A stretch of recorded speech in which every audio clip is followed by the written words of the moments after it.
मित्रांनो, महायुतीचं सरकार आता आलेलं आहे आणि यामुळेच आता लाडक्या बहिणींच्या खात्यांमध्ये हे 25,000 रुपये आता इथून पुढे जमा होणार आहेत. 25,000 रुपये महिलांच्या खात्यांमध्ये इथून पुढे जमा होणार आहेत. पण याच्यामध्ये एक काही नवीन बदल आहेत, नवीन अटी आहेत आणि त्याच्यामुळेच बऱ्याचशा महिला आता याच्यामध्ये अपात्र ठरणार आहेत. जसं की तुमच्या बँकेचं खातं कोणतं आहे, तुमच्या घरामध्ये वस्तू कोणत्या आहेत आणि अशा अजून काही नवीन अटी, नवीन बदल आहेत ज्या समजून घ्यावे लागतील. याआधी सरकारने काही जास्त चेक केलं नव्हतं, निवडणुका होत्या त्याच्यामुळे ज्या ज्या महिलांनी अर्ज भरले त्या सगळ्यांना पैसे देऊन टाकले. पण आता इथून पुढे जे नवीन बदल अटी आहेत त्या तुम्हाला नीट समजून घ्यावे लागतील. कारण इथून पुढे सरकारला कुठली काही नाही, ते जास्त नीट चेक करणार आहेत सगळं आणि मगच पैसे मिळणार आहेत. जे 25,000 रुपये इथून पुढे मिळणार आहेत ते सगळं नीट चेक केल्यानंतरच मिळणार आहेत. त्याच्यामुळे जे काही नवीन अटी बदल आहेत ते तुम्हाला नीट समजून घ्यावे लागतील. ते पूर्ण व्हिडिओ आपण या व्हिडिओमध्ये नीट समजून घेणार आहोत. आणि आपल्याला अजून एक महत्वाची गोष्ट बघायची ती म्हणजे लाडकी बहिणीच्या नावाखाली महिलांची हजारो रुपयांची फसवणूक केली जात आहे. हजारो रुपयांची फसवणूक केली जात आहे. ती कशी केली जाते आपण या व्हिडिओच्या शेवटी बघूया. ज्या कोणी ताई महिला व्हिडिओ बघत आहेत व्हिडिओला लाईक नक्की करा आणि तुम्हाला जर काही प्रश्न असतील तर कमेंटमध्ये विचारा. मित्रांनो, महायुतीचं सरकार आलेलं आहे बघा. आपल्याला सगळ्यांना माहिती आहे की त्यांचं सरकार आलेलं आहे. त्यांना जवळपास 230 जागा मिळालेल्या आहेत आणि महाविकास आघाडीला 51 जागा मिळालेल्या आहेत. आता हे जे त्यांचं सरकार आलेलं आहे त्याच्यामुळे काय झालंय, त्याच्यामुळे आता लाडक्या बहिणीच्या खात्यांमध्ये इथून पुढे 25,000 रुपये हे जमा होणार आहेत. 25,000 रुपये लाडक्या बहिणीच्या खात्यांमध्ये जमा होणार आहेत. पण हे जे पैसे येणार आहेत 25,000 रुपये, ते येण्याआधी आपल्याला हे समजून घ्यावे लागेल की त्याच्यामध्ये काय नवीन बदल, काय नवीन अटी त्यांनी टाकलेल्या आहेत. म्हणजे तुमच्या घरामध्ये कोणत्या वस्तू आहे, कोणत्या बँकेत तुमचं खातं आहे, तुम्ही वापरलेलं आहे आणि अजून अशा काही गोष्टी त्या नीट समजून घ्याव्या लागतील. आता त्याच्यामध्ये सगळ्यात पहिले तर आपल्याला एक गोष्ट जी लक्ष द्यावी लागणार आहे ती म्हणजे ज्यांच्या कुटुंबाचे एकत्रित वार्षिक उत्पन्न 2.5 लाखांपेक्षा अधिक असणार आहे त्यांना इथून पुढे ते पैसे मिळणार नाहीत.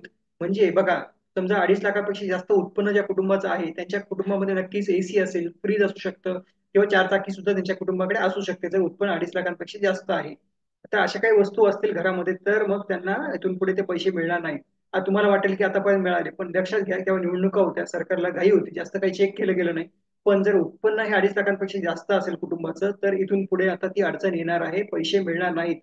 आता दुसरी जी महत्वाची गोष्ट लक्षात घ्यावी लागेल ती आहे तुमचं बँक. तुम्ही कोणत्या बँकेचं खातं वापरलंय. बघा, तुम्ही जर समजा पोस्ट ऑफिसचं खातं वापरलेलं असेल किंवा तुमच्या बँका सरकारी बँका आहेत किंवा मोठं एखादी खाजगी बँक असेल जसं एचडीएफसी वगैरे, तर तुम्हाला जास्त अडचण नाही. पण तुमची जर बँक अशी असेल, एखादी छोटी पतसंस्था आहे, एखादी लोकलची बँक आहे, छोटी पतसंस्था म्हणा किंवा एखादी छोटी सहकारी बँक असेल, ज्या बँकेमध्ये घोटाळा झालेला आहे किंवा ज्या बँकेने काही त्यांचे पैसे बुडवले, लोकांचे पैसे बुडवलेले, असं जर तुम्ही बँक वापरली असेल तर तुम्हाला अडचण येणार आहे. कारण सरकार अशा बँकेमध्ये पैसे टाकणार नाही.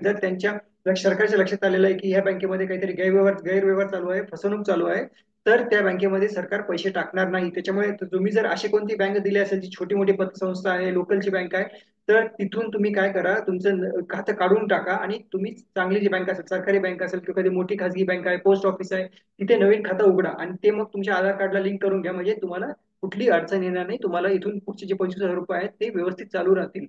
आता तिसरी जी महत्वाची गोष्ट याच्यामध्ये आपल्याला लक्षात घ्यावी लागेल ती म्हणजे समजा तुम्हाला दुसऱ्या कोणत्या योजनांचा लाभ मिळत आहे का. म्हणजे समजा जर संजय गांधी निराधार योजना असेल, इंदिरा गांधी निराधार योजना असेल किंवा पीएम किसान योजना असेल, अशा कोणत्या योजनाचा तुम्ही त्या महिलेला लाभ मिळत आहे का आणि तो जर लाभ 1,500 रुपयापेक्षा जास्त असेल तर मग तुम्हाला इथून पुढे पैसे मिळणार नाहीत. आणि तसं जर तुम्ही इथे बघू पण शकतात. आता तुम्ही जर बघा जर पोर्टलला गेलात लाडकी बहिणी योजनेच्या, तर तुम्हाला इथे तुम्ही जर लॉग इन केलं तर तिथे तुम्हाला तुमच्या नावासमोर इथे लिहून येणार आहे बघा, संजय, इथे कसं लिहिलंय संजय गांधी, नो लिहिलंय. म्हणजे इथे संजय गांधी योजनेचा फायदा मिळत नाहीये म्हणून नो ठीक आहे. पण जर इथे यस लिहून आलं, इथे यस जर लिहून आलं तुमच्या नावासमोर, तर तुम्हाला इथून पुढे 25,000 रुपये जे मिळायला पाहिजे लाडकी योजनेचे ते मिळणार नाहीत. इथे यस लिहून आल्यानंतर ते मिळणार नाहीत. मग असं कोणती योजना असेल, म्हणजे इतर योजनेचा तुम्हाला लाभ मिळत असेल आणि त्याचे जर पैसे 1,500 रुपये जास्त असतील तर हे योजनेचे लाभ तुम्हाला आता मिळणार नाही. आणि याच्यामध्ये जे 25,000 रुपये आहेत बघा, 25,000 रुपये ते कसे मिळणार आहेत की दर महिन्याला 2100 रुपये, म्हणजे वर्षभराचे 25,000 रुपये असे होतात. तर अशा पद्धतीने दर महिन्याला 2100 रुपये करून तुम्हाला 25,000 रुपये वर्षाला मिळणार आहेत. पण लक्षात घ्या, जे काय महत्वाचे 3 ते 4 गोष्टी आपण याच्यामध्ये बघितल्या, अटी बघितल्या, त्याच्यामध्ये तुम्ही बसलात तरच तुम्हाला ते मिळणार आहेत. मित्र, याच्यामध्ये बघा, लाडकी बहीण योजना नावाखाली महिलांची फसवणूक केली जात आहे, हजारो रुपयांची फसवणूक केली जात आहे. काय होत आहे बघा, एक तुम्हाला कोणीतरी कॉल करेल आणि सांगेल की आम्ही सरकारी कर्मचारी आहोत, महिला व बालविकास विभागाकडून बोलत आहोत.